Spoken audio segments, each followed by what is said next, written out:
E aí, pessoal, tudo bem? Eu me chamo Rafael Virgínio, sou professor de História. Vamos lá e vamos fazer uma discussão hoje sobre Roma, beleza? É um outro assunto relacionado à antiguidade, né? A chamada antiguidade clássica, que eu vou explicar. Já postei vídeos sobre Grécia, vamos fazer uma discussão arretada agora sobre Roma. Então, o primeiro ponto importante, pega teu papel, pega teu caderno, que a gente vai dar uma estudada, vai dar uma explicada, certo? Então, o primeiro passo para a gente entender, para nós entendermos os romanos, o primeiro ponto importante para a gente entender Roma é nós começarmos pela sociedade romana, né? Ou seja, eu vou te explicar socialmente como é que Roma era. E depois que eu te explicar socialmente como Roma era, eu vou para a questão política dos romanos. Então vamos lá. Primeiro ponto importante.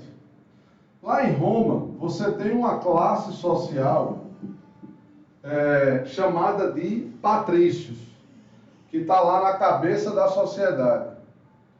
Depois você tem os chamados plebeus. Para terminar a sociedade romana, você tem os clientes e você tem os escravos. Detalhe importantíssimo. O começo da história romana, você tem a escravidão pela dívida e você tem a escravidão pela guerra. Então você vai se deparar com o escravo de dívida e você vai se deparar com o escravo de guerra. Perfeito? Patrício, plebeu, cliente e escravo. Veja bem, mais uma vez, se liga aqui, ó, pessoal, escravo de dívida e escravo de guerra. Escravo de guerra era o escravo que era conquistado nas expansões. Então, quanto mais Roma expandisse, quanto mais Roma crescesse, mais escravos os romanos passariam a ter. Isso é um princípio básico. A escravidão por dívida é que é o grande problema. Porque a escravidão por dívida é alguém da cidade escravizando alguém de lá. Resumindo, patrício, plebeu, cliente e escravo. Quem é que ficava escravo de quem? O patrício geralmente era escravo do plebeu. Desculpa, o inverso. O plebeu era ele, na maioria das vezes, que caía na escravidão por dívida. Então, essa classe social aqui, denominada de plebeus, eram eles que mais acabavam caindo pela dívida na escravidão. Agora vamos lá. O que é que o patrício tem que escraviza o plebeu? Os patrícios, pessoal, são os grandes proprietários de terra. Os patrícios, eles são os grandes latifundiários. Você tem que lembrar que nessa época, na antiguidade de forma geral, poder econômico não é capital, não é dinheiro. Poder econômico é terra, é propriedade. Então, os patrícios, eles simplesmente representavam a classe social mais importante de Roma, financeiramente falando. Eram os patrícios. Aí tem um conceito que é interessante você anotar, que é o seguinte, vou falar devagar para você conseguir fazer essa anotação aí, que é a seguinte ideia. Geralmente, nas antiguidades clássicas, Grécia e Roma, o detentor do poder político é o detentor do poder econômico e vice-versa. Ou seja, vamos relembrar a Grécia. Em Atenas, você tem uma classe social chamada de eupátridas. Quem eram os eupátridas? Os grandes proprietários de terra de Atenas. Olhe na aula que já foi postada sobre Atenas. Aí recorda, ele é o grande proprietário de terra de Atenas e ao mesmo tempo era ele quem dominava o meio político ateniense. Você quer outro exemplo? Vamos para Esparta. Esparta é uma outra cidade grega. Quem é a classe social mais importante de Esparta? Eram os chamados esparciatas. Economicamente, quem era esse pessoal? Os grandes proprietários de terra. Politicamente, quem é que mandava em Esparta? Os esparciatas. Você vai para Roma, não é diferente. Os patrícios são os grandes proprietários de terra. E, politicamente, eram eles os detentores, eram eles que mandavam politicamente em Roma. Daqui a pouco você vai ver. Mas não esquece de anotar isso. De forma mais técnica seria assim: a cidadania política em Roma estava entregue nas mãos do poder econômico. Massa? Vamos lá. Então esse aí é o patrício. Depois, você tem os plebeus. Aí vamos lá. Rafael, o que é que o plebeu, qual era a função do plebeu na sociedade romana? Qual era a função desse plebeu na sociedade romana? Meus caros amigos, você tem plebeu espalhado em tudo que é área em Roma. Eu vou mostrar e eu vou provar para você aqui. Então, por exemplo, você tem os plebeus que são soldados. Você tem os plebeus que são soldados. Você tem os plebeus que representam os trabalhadores livres. Você tem plebeu que é pequeno comerciante. Você tem plebeu que ele é artesão. Ou seja, meus caros, soldado, quem é? É o plebeu. O general é o patrício, mas o soldado é o plebeu. Trabalhador livre, plebeu. Pequeno comerciante, plebeu. Artesão, plebeu. Ou seja, você tem a classe dos plebeus espalhada em tudo que é a área da sociedade romana. E aí vem outra informação importante. Os plebeus, eles eram livres. Se tornavam escravos pela dívida, como eu acabei de falar. Como eu acabei de falar para vocês. Só que tem outro ponto. Como você tinha muito plebeu na sociedade romana, esses plebeus, eles eram importantes para a cidade de Roma, porque eles eram os maiores pagadores de impostos. Então imagine você que os maiores pagadores de impostos eram os plebeus. Então olha a importância desses caras na sociedade romana. Aí, para fechar a sociedade romana, você tem os clientes. E para, de fato, acabar com a sociedade romana, você tem dois tipos de escravo que eu já fiz referência no início da aula. Escravo de dívida e escravo de guerra. Perfeito? Então, esta é a sociedade romana. Aí vamos lá. E a política romana? Politicamente, como é que os romanos se dividiam? Saindo da frente aí, para quem gosta de bater foto, printar, escrever. Em Roma, o principal órgão político durante a República Romana, deixa eu só esclarecer isso. A história romana ela é dividida em 3 fases. A primeira fase, você chama de monarquia. A segunda fase, você chama de república. E a terceira fase, você vai chamar de império. Pensando na prova do Enem, O que vai interessar para você é a República e o Império. Então entenda, politicamente falando, a República Romana tinha um órgão importante e um principal, que era o Senado. Esse Senado, ele tinha função de poder executivo e ele tinha função de poder legislativo. Então, o Senado romano era simplesmente o principal órgão político de Roma. Roma não tinha na República um imperador, um príncipe, o que seja. Roma tem um Senado. Esse Senado, no começo da história romana, era composto 100% por patrícios. Então imagine, morar em Roma, viver em Roma é você, por exemplo, se você for plebeu, né? Se você for plebeu, você é o grande contribuidor de impostos de Roma, mas no Senado romano, quem é que manda? Os patrícios, os grandes proprietários de terra. Então, o começo da minha aula está exemplificado agora.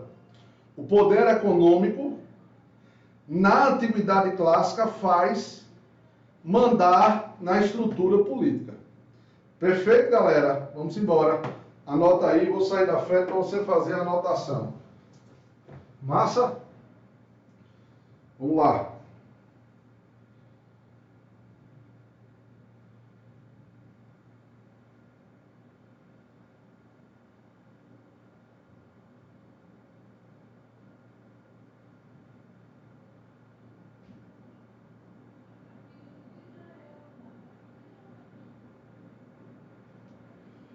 E aí, posso apagar?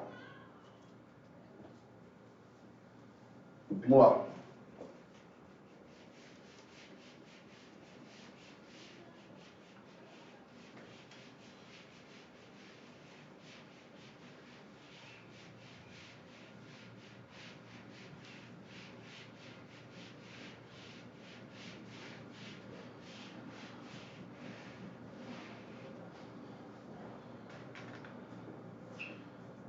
Eita, deu uma embaçadinha aí, não foi?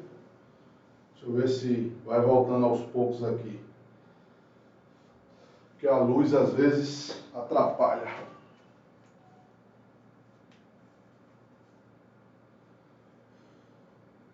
Vamos lá, vai voltando aí aos poucos. Então veja bem. Então você tem aqui, vamos falar da fase ao qual eu fiz referência como uma fase importante, como uma fase fundamental para você compreender, para você poder compreender a história romana, que é a fase denominada de República Romana. Certo? Então você vai anotar aí, ponto 3, a fase do que nós vamos chamar de República Romana. Beleza? Pronto. Desembaçou aí. Vamos lá. Lembra, só vou repetir aqui, tá? A estrutura política de Roma. Você tem, na base da estrutura política romana, o Senado. Este Senado, ele era um órgão político dominado pelos patrícios, que eu acabei de fazer referência. Só estou repetindo isso aqui porque eu vou precisar explicar, certo? Eu vou precisar utilizar esse exemplo aí. Perfeito, a imagem está boa. Vamos embora. Vamos lá, pessoal. Anotando, tá, gente? Outra coisa, qualquer dúvida, vou colocar aqui o meu Instagram, @prof. Rafael Humanas. Só você chegar lá e dizer, professor, eu sou seu aluno, tal, assisto suas aulas e tenho tal dúvida. Pode ficar à vontade, estamos aqui para lhe ajudar. Então tá aí, prof. Rafael Humanas. Perfeito? Vou sair aí da frente. Isso aí é o Instagram. Então veja bem. Deixa eu apagar. Então, você tem a estrutura política, o domínio dos patrícios. Você tem aí na estrutura política o domínio dos patrícios. Perfeito? Esses patrícios, obviamente, o que é que eles faziam? Eles manipulavam a política para que em Roma você não tivesse grandes reformas. Aí você diz assim, mas Rafael, o que seria uma grande reforma nessa época? Reforma agrária, por exemplo. Então, já imaginou um lugar tomado por latifundiários, um lugar tomado por grandes proprietários de terra, aparecer alguém aí dizendo assim, eu acho que tem que fazer uma reforma agrária. Meu amigo, se isso acontecesse, era o fim dos patrícios, porque o poder econômico e político está na propriedade, está no latifúndio. Então, o domínio político da elite, aquilo que no século XIX você vai chamar de burguesia, né, dos ricos, chama o que você quiser, do proprietário dos meios de produção, é este. Que é um outro lance interessante de você lembrar também. Por quê? Que ao passar da história, por que no longo da história, as classes dominantes querem a política? Ora, vocês vão estudar comigo, muita aula agora de história geral, comigo. Cara, vocês vão ver comigo, por exemplo, que o senhor feudal, ele era o detentor do poder econômico e ele também ordenava as questões políticas dividindo com a igreja. Né? Tudo bem que na Idade Média o poder político ele não é tão centralizado. Mas se você for partir para outros momentos da história, de forma mais efetiva, os grandes proprietários de terra, os grandes latifundiários, que é a mesma coisa, na Revolução Industrial, os grandes industriais, no capitalismo comercial, os grandes comerciantes, essa galera, ela quer estar no poder ou aliada ao poder. Eu repito, isso não aconteceu só em Roma. Isso aconteceu em Atenas com os eupátridas. Isso aconteceu em Esparta com os esparciatas. Isso acontece em Roma com os patrícios. Os patrícios pegaram o Senado romano e disseram assim, isso aqui é meu. Eu que mando neste órgão político. Ora, meu irmão, se os caras estão pegando este órgão político para chamar de seu, é porque tem algo de importante. E o algo de importante é exatamente o que eu estou querendo dizer a você. A política, ela mantém o status político, o status social, o status econômico. Quem não gosta da política, nos tempos atuais, é a classe média. Sou eu, é você, né, de forma geral, mas os grandes empresários do mundo, eles necessitam da política. Porque eles sabem que é a política que mantém, que amplia ou que diminui as suas riquezas. Então, os patrícios lá em Roma, eles tinham exatamente o mesmo raciocínio. Dominar o Senado é manter a minha grande propriedade. Manter a minha grande propriedade é manter o meu status econômico. Manter o meu status econômico é manter o meu domínio sobre os romanos. Só que as coisas vão mudar em Roma. Porque você vai presenciar as chamadas secessões da plebe. Você pode chamar de secessões, ou você pode chamar de revoltas da plebe. Ou você chama de secessão, ou você chama de revoltas da plebe. Perfeito? Tanto faz. O que é que vai acontecer? Os plebeus resolveram questionar.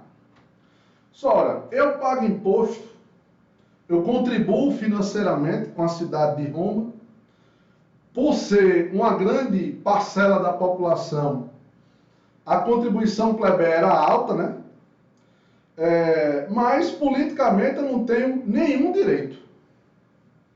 Politicamente eu não tenho acesso a nenhuma mudança.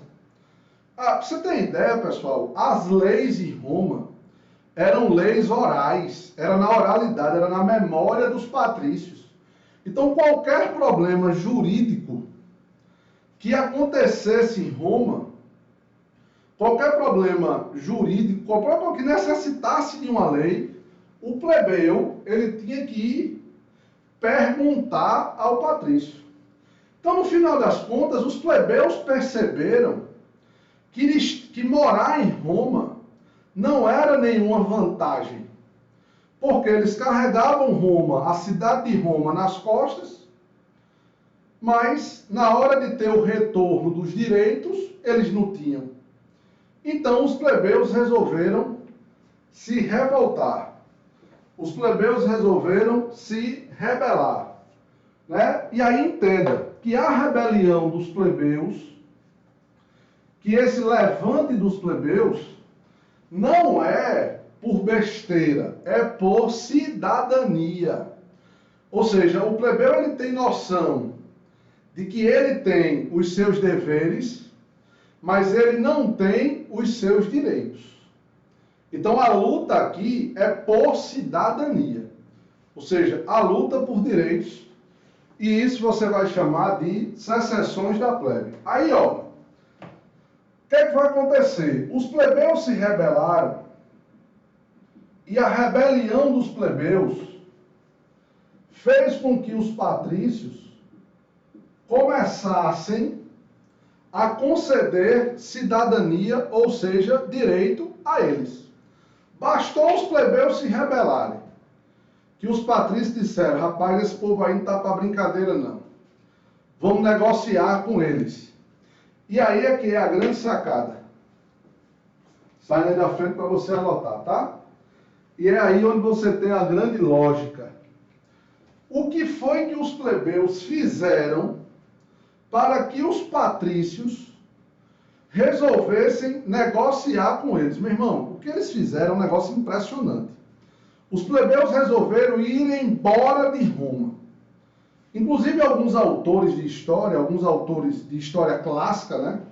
Ele vai dizer que essa aí é uma primeira mostragem de uma greve, de uma classe. Seria um primeiro exemplo de uma espécie de uma greve. Os plebeus foram embora, velho. Os plebeus foram embora e disseram, ó, estou indo fundar uma cidade para plebeu. Estou indo fundar uma cidade só de plebeu. E vocês ficam com Roma para vocês, patrícios. Rapaz, os patrícios piraram, enlouqueceram, sentiram a falta, sentiram a necessidade da existência dos plebeus e foram lá negociar. Na negociação vem a primeira conquista, que você vai chamar de tribuno da plebe. Galera, eu não vou anotar o que é que quer dizer tribuno da plebe, eu não vou anotar. Eu vou apenas dizer, falar devagarzinho para você conseguir colocar aí no papel. Tribuno da plebe significa, tribuno da plebe quer dizer a participação do plebeu,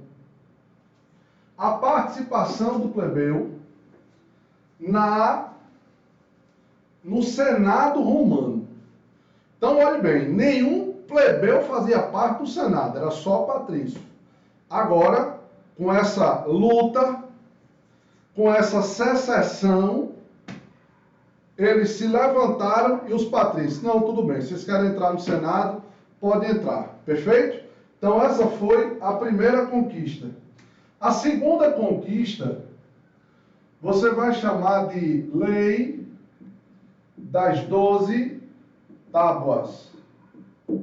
A Lei das 12 Tábuas nada mais foi do que as famosas leis escritas. As famosas leis escritas. E essa tal das leis escritas, ela é simplesmente fundamental.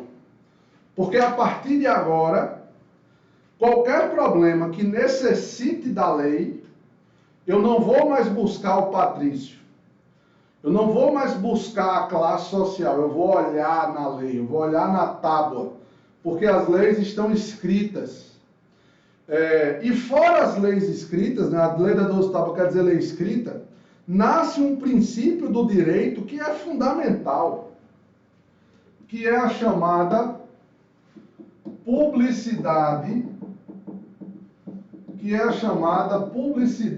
da lei.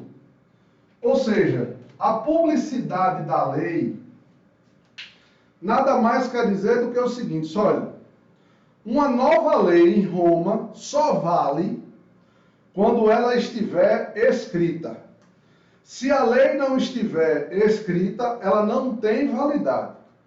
Se ela estiver lá, ela vale. Não vale. Então isso você chama de publicidade da lei. Inclusive, essa é uma das grandes heranças que Roma deixou para a gente.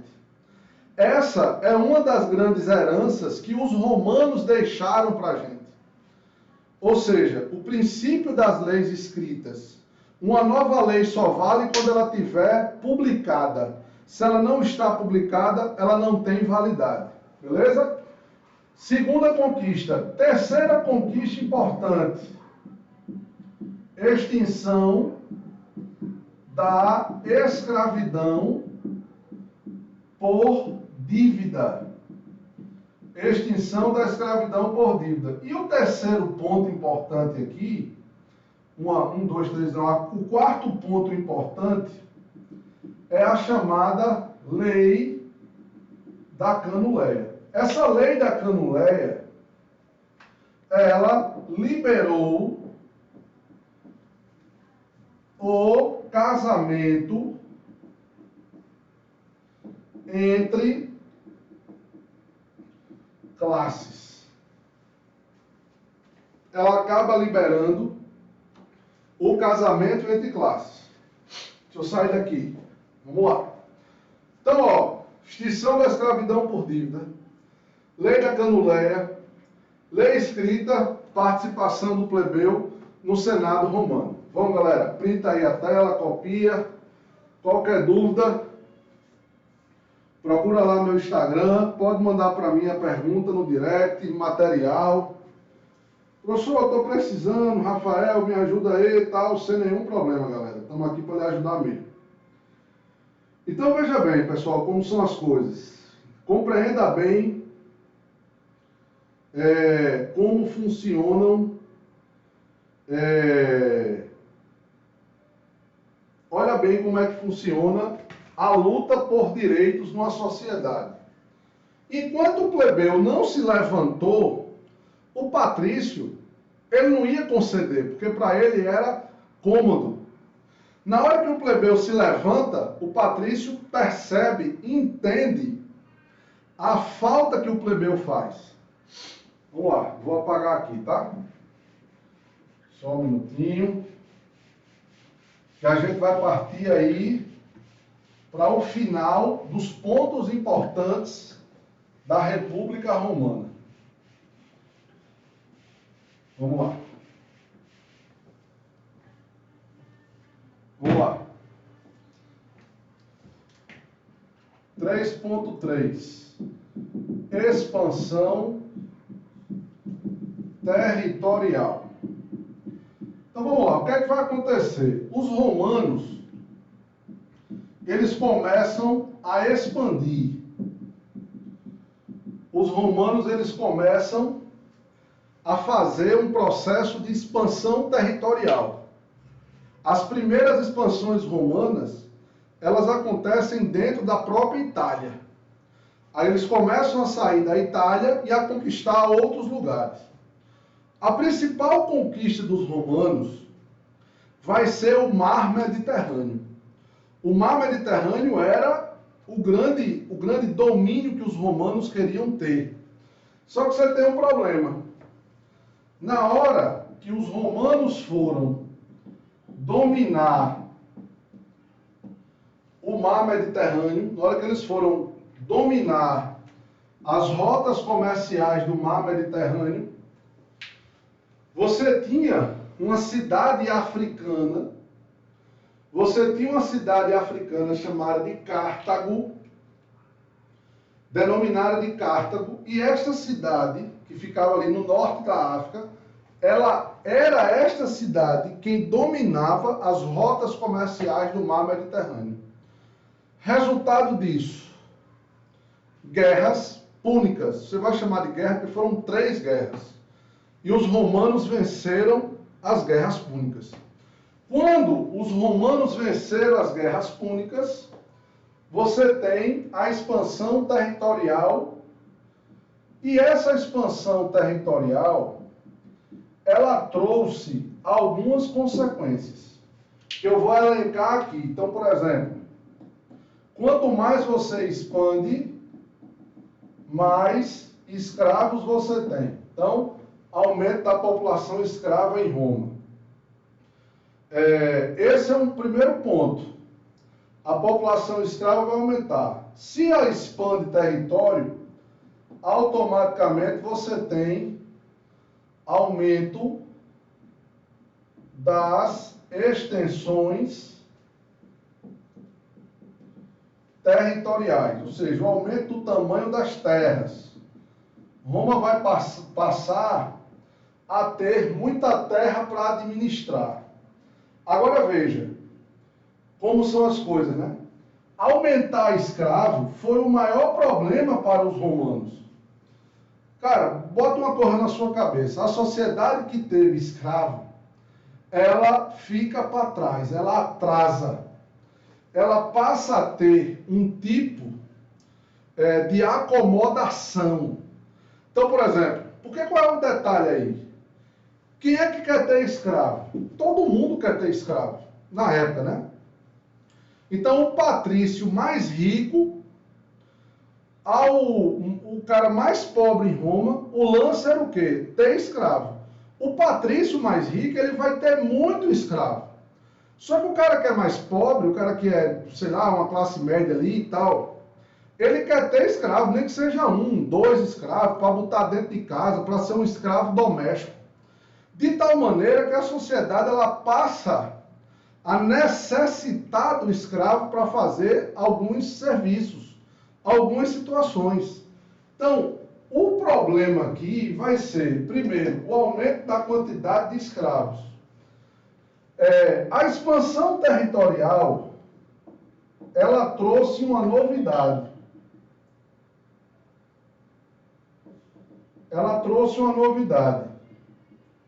Que foi o enriquecimento dos plebeus comerciantes. Porque os plebeus comerciantes, eles aproveitaram para expandir o comércio junto com as terras.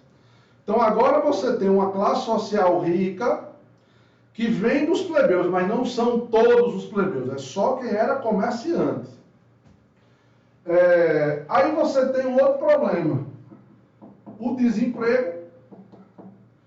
Junto com o desemprego, o empobrecimento